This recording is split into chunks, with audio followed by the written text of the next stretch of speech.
আসসালামু আলাইকুম, welcome to my channel art of cooking. আজকে আমরা রান্না করেছি চিকেন ফ্রাই। রেস্টুরেন্ট স্টাইল কীভাবে চিকেন ফ্রাই তৈরি করা যায় বাসায় বসে, সেটাই আজকে আপনাদের শেখাবো। প্রথমে আমি এখানে মুরগির লেগ পিস নিয়েছি এবং এটা মাঝখান থেকে আমি কিছুটা চিড়ে দিয়েছি চাকুর সাহায্যে।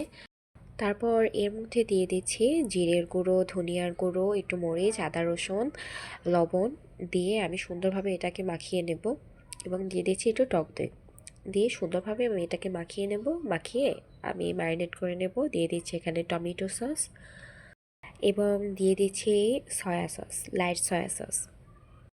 অবশ্যই সুন্দর সুন্দর এবং সহজ সহজ রেসিপি পেতে আমার চ্যানেলটি সাবস্ক্রাইব করতে ভুলবেন না। এবং লাস্ট পর্যায়ে দিয়ে দিচ্ছি একটা ডিম।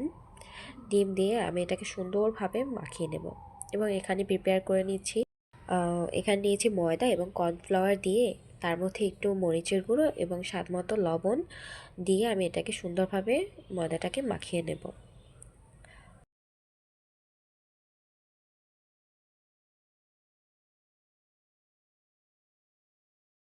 ময়দাটা মাখানো শেষ হয়ে গেলে আমি সেই লেগ পিসগুলো একটা একটা করে এই যেভাবে দেখাচ্ছি ভিডিওতে ঠিক সেভাবেই গোটা করে নেব। আপনাদের অনেকের লেগ পিস চিকেন ফ্রাইটা সুন্দর হতে চায় না, এরকম হতে হলে আপনি এটাকে এরকম হাত দিয়ে মুঠো মুঠো করে তারপর এটাকে এরকম করতে হবে, ঠিক আমি যেভাবে ভিডিওতে দেখিয়েছি সেভাবেই।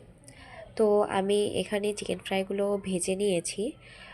সেটার ক্লিপ নিতে মনে ছিল না। এই পর্যন্তই। আল্লাহ হাফিজ।